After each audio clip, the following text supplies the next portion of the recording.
বাংলাদেশের আলেম ওলামা সুযোগ পেয়েছিল নিজের মতো দেশ গড়তে, কিন্তু বুঝলো না তারা, নিজ নিজ স্বার্থে নেমে গেল।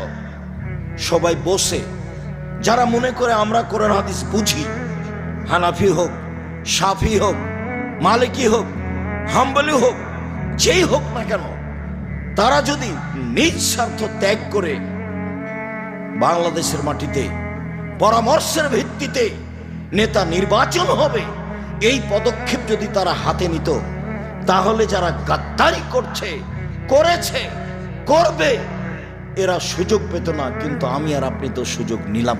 ছেলেগুলো জীবন দিল, মানুষগুলো জীবন দিল।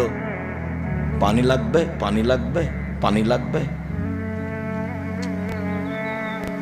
সুযোগকে মাটির সাথে মিশিয়ে দিল। সবাই নিজ নিজ স্বার্থ নিয়ে চলল ধর্মের নামে।